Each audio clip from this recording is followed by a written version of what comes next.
It is undeniable that the long-term development of this country, which has proven elusive in the past few decades, is born out of the fact that there is no national unity and the national consensus as to the way forward. And this is born out of the kind of partisan system we have in the Republic of Ghana. So we are a nation moving on one leg at every point in time. Half of our intellectual resource go to sleep, as another half continues to work in government. It's either the intellectuals that are, loyal to the NPP as we have now, they are at work. Then the remaining half of the country, intellectuals that are affiliated to the NDC, whether directly or indirectly, they've all gone to sleep, and they are waiting for a day the other half will lose power so that they also come to power. So this circus is the main cause of the underdevelopment we have in the Republic of Ghana. And what is the way forward? The best thing we can do as a country is to look at the possibility of forming a future unity government. If we're able to form a government comprising the two major political parties and the other parties, and then we can use that as a litmus test to see whether we can resolve some of the long-term developmental deficiencies we have as a country. We are a nation that does not have confidence in itself. We are a nation of mutual mistrust. We are a nation of mutual sabotage, because the only way an opposition party can come to power is when it sabotages the party in power. So this self-eliminating impact does not augur well for the long-term development this country requires at this particular moment in time. So I'm of a strong conviction that at some point, you can see we've tried the NDC, we've tried the MPP. It is quite commonplace and ubiquitous for you to hear young people and some intellectuals, people in academia, say that the time has come for us to try a third force. What is the third force? When the other political parties have, in one way or another, formed an allegiance with the two major political parties. So it's a two-way traffic. It's either the MPP or the NDC, and it looks like it will be like this for so many years to come. But I would love to wake up one morning to a Ghana where we have a unity government. So when we say the National Development Planning Commission has to achieve this in the next 40 years, we stick to that. We should live in a country where heads of state institutions have job security.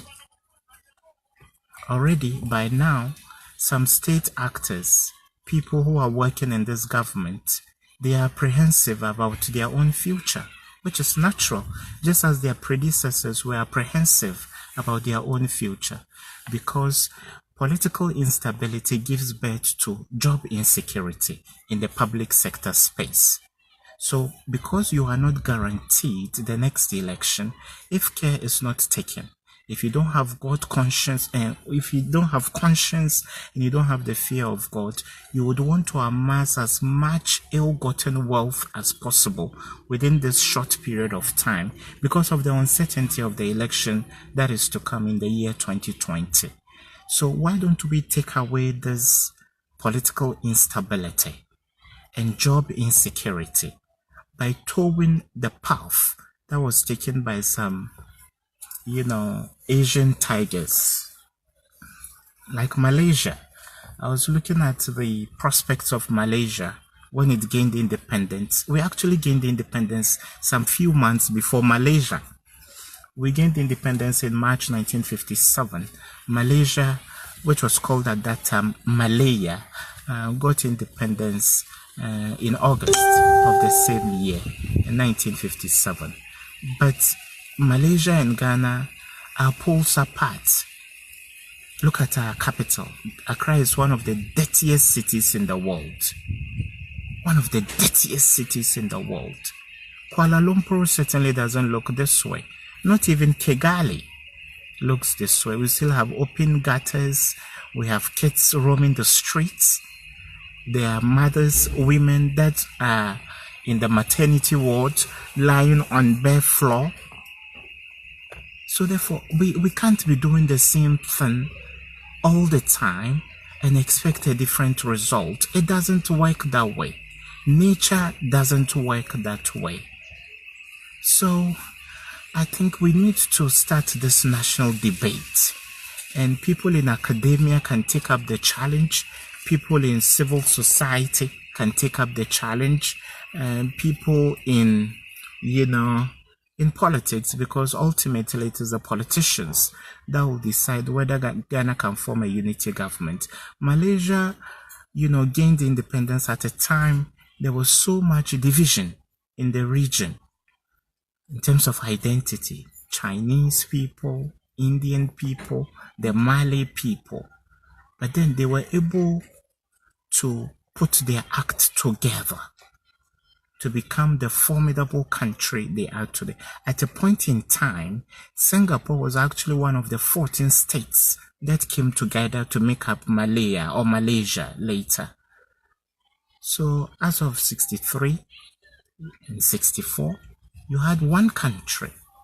And even because Singapore enjoyed that union and national unity, even when it seceded eventually and it broke away and became an independent nation state, Singapore is doing fairly well. So where have we gone wrong as a country? I think the devil, they say, is in the detail. It's not too much about the, electoral democracy that we have, changing governments every 4 or 8 years. It goes to the very heart of the mutual mistrust that exists between the two major political parties. And how do you resolve it? You will never find the NPP and the NDC have any appetite to share power. So the time has come for us, the masses, to start making a clarion call. What will we lose if His Excellency Nana Addo Dankwa Akufo-Addo and His Excellency John Dramani Mahama operate within the same space? We won't lose anything. If anything at all, we are going to gain as a country. So let's start looking at the possibility of having in the nearest, possible future, a unity government made up of the two major political parties, the NDC and the NPP, and also the other political parties. Then when we say this is where Ghana has to be, in the next 30 years, we will be dedicated to that commitment to take Ghana there. But if the NPP loses the election in 2020, off the cuff, you will know that many of the things they have started will be truncated, just as they also came and truncated some of the lofty, projects and initiatives that were started by their predecessors. So therefore, it's a zero-sum game. It's like we are on a treadmill. We pretend to be moving, but we are stationary.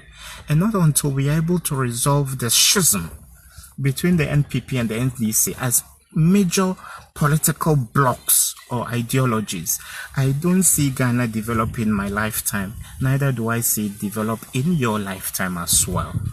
So at the grassroots level, start doing things together. At the branch level, start doing things together. I know the hierarchy of political parties is quite centralized. It's what the headquarters in Accra says, that all other branches and appendages of a political party will do. But at the youth level, I want to see TIN and TESCON, come together. The real national division starts from university campuses, because these intellectuals we have that we are grooming, they end up becoming parliamentarians, they end up becoming ministers, and they end up becoming presidents. So the division starts right from the corridors, right from the four walls of tertiary institutions. So I urge TIN and TESCON to start setting a good example. Look at the shambolic state in which Nooks is, all because of this partisanship.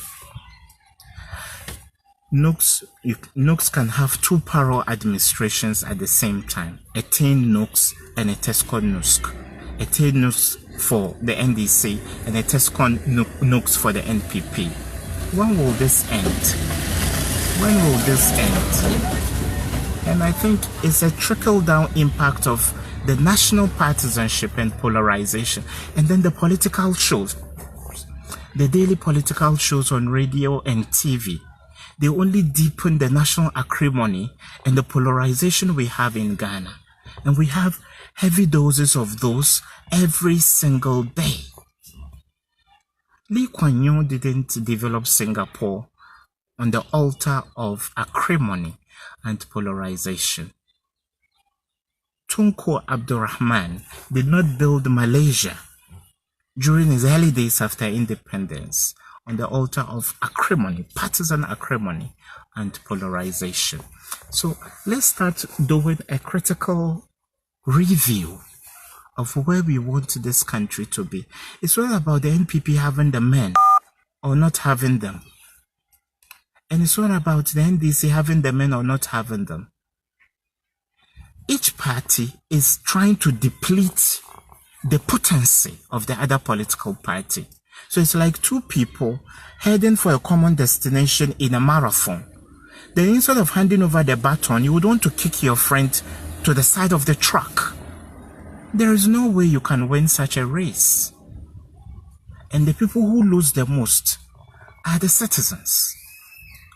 So Ghana should start looking at the possibility of bringing these two political parties together and others in the form of a unity government. I'll make this admission. Because the election in 2016 looked like it was too close to call, and some people are already saying the 2020 election could also be too close to call.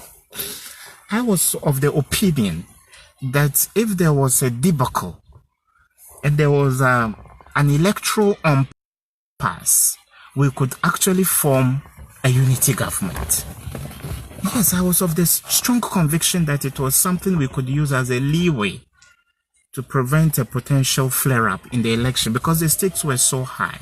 Thank God the election was peaceful. The party that lost gave way to the party that won.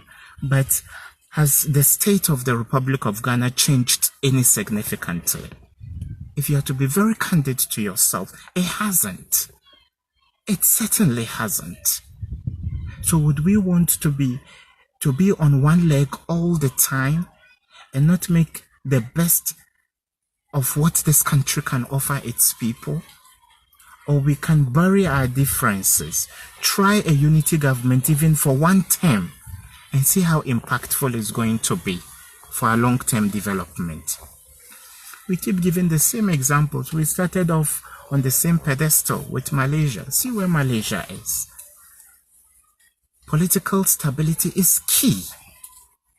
Because when you have political leaders looking over their shoulders, not sure of whether they can retain power in the next 2 years, 3 years, or in the next 4 years, anytime they come to power, what would you do if you were in their shoes? It's just like giving someone an employment and it's okay, you will be on probation for 3 months, but I can assure you, you will be absorbed into the mainstream workforce, but be in charge of our finances. Right from the first day, every single day of the 3 months, there is that uncertainty. The person would want to dip their hand into the money because they are not sure whether after 3 months you will maintain them. Just as our political leaders are not sure whether after 4 years or 8 years we are going to maintain them. So that sense of insecurity is a function of the corruption we are suffering as a country. And therefore, looking at the possibility of forming a unity government would go a long way to solve the long-term developmental deficiencies we have as a country. And let's start thinking of how we carry out the national discourse surrounding our development. The NDC did this, NPP are doing this, the NDC said this, NPP are saying this, doesn't really help.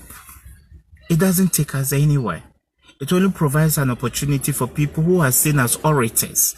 And the fact that you have oratory doesn't mean you are a good administrator. Speaking well doesn't mean you can run a country well. Colonel Gaddafi, I leave the judgment to you. Was Colonel Gaddafi a speaker? See where Colonel Gaddafi took his country. Because there was political stability, there was national consensus, there was, a concrete determination by the country to go somewhere under the leadership of a person who had been made to feel secure as the head of the revolution or the leader of the country, the head of state.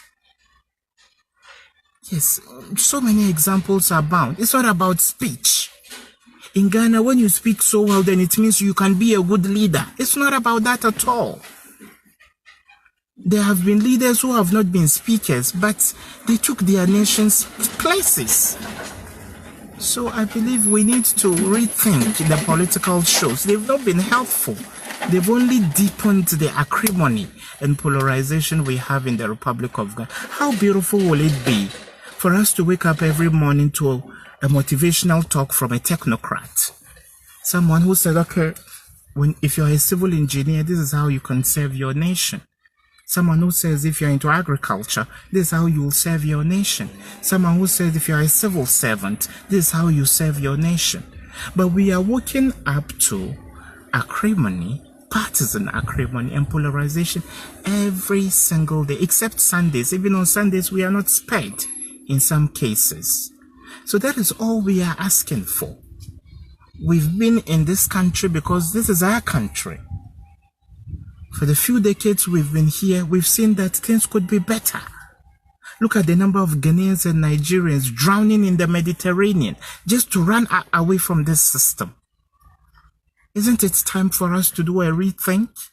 APC, PDP in Nigeria, the same old game. NDC, MPP in Ghana, the same old game. Our youth are running out of this country, these two countries, to seek greener pastures in much smaller countries. Countries with no natural resources, countries with no sunshine. When God has blessed us with all that we need to develop as a people. Say yes to a possible unity government in future to solve Ghana's long-term developmental deficiencies. Thank you so much for your time.